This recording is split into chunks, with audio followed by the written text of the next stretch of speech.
Something needs to change in this country. Something. But things are going to get a hell of a lot harder, because one thing that's happening that I think a lot of Americans aren't listening to is like that climate situation, where they're trying to reduce fossil fuels. As they do that, think about it, everything is getting more expensive. Anything that comes on a ship, a truck, a plane, it's going to cost more to get there. It's going to get passed on to the consumer. And so what are they going to do as a solution? They're going to continue increasing interest rates and likely try to push forward further tax policies to strip wealth away from citizens. And as they do that, the government then gains more and more power and authority over the masses, which allows them then to implement even more draconian measures on people. Like, oh, you want this? You got to do this. You want that? You got to do that. And then it becomes this society where it's no longer based on any sense of freedom or, you know, your contribution to the economy. It's based on, you know, what they say your value is. Do you ever in real estate? I'm not active right now. Oh, okay. Yeah, like the last 12 months, I haven't done a deal in the last 12 months. Yeah, it's not easy right now. It's not. And it's like that, and people are chasing. And I think that the market is more likely, there's more downside opportunity than upside. Like, I don't see the market continuing to run at another 10 or 15 or 20%, but it wouldn't blow my mind to see prices fall 10, 15, 20%. So I think it's more likely that we're going to start to see some opportunities. And then at that point, then I'll dive in. But even the last year and a half, last year I did one deal. I think that we're getting set up for the biggest economic rug pull by the government that we've ever seen. If you look at, they printed $7 trillion.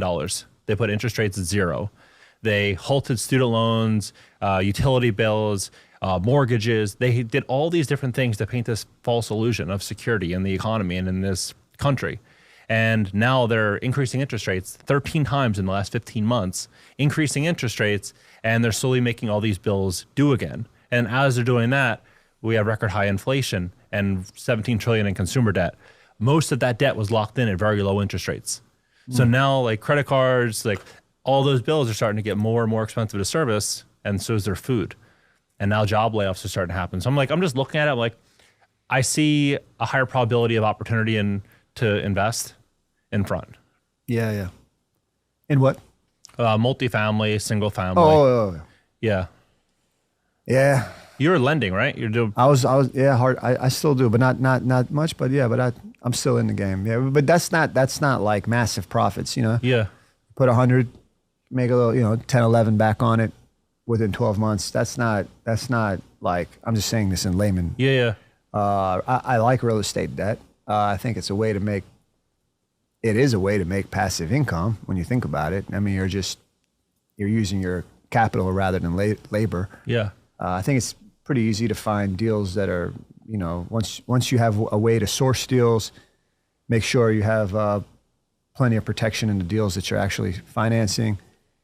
I mean, hard money lending, I think for people that actually have the capital, they have the liquidity to be able to do it. I think if you focus on a few markets or your own market, and you just learn basic due diligence, basic arithmetic, I think it's better to do something like that than to just keep it in the bank account where you're getting smashed to pieces with inflation right now. Yeah.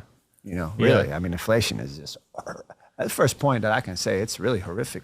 They say it's 6%. I think it's more like 26% or 16%. Yeah. You go actually spend some money. You go take your wife out and daughter out. Everywhere you go is $100, $120. Yeah. And it's not like a super nice restaurant. It's like, a decent spot. But that meal a couple years ago was $45, $50. I feel inflation more here than I do in Germany. I can't pinpoint it, but I immediately pick it up. Are they trying to divide the people as much in Germany as they are in America?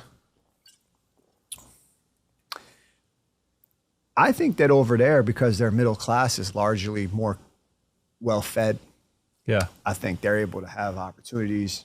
I think that they're just not as angry. Now, bear in mind, you have conservatives and you have liberals there. They have their own domestic issues like we do. But I think that because they have a safe, clean country, generally much safer, much cleaner than here, high standard of living, I think it's hard. Like, okay, you're taking care of people enough that they might not be willing to go destroy everything. Here, I think so many people are struggling that you're starting to see people just say, well, if I can't be a part of the building, I'll be a part of the destroying. If you've enjoyed this clip and you'd like to watch the full episode, you can do so on my main YouTube channel by clicking the video here.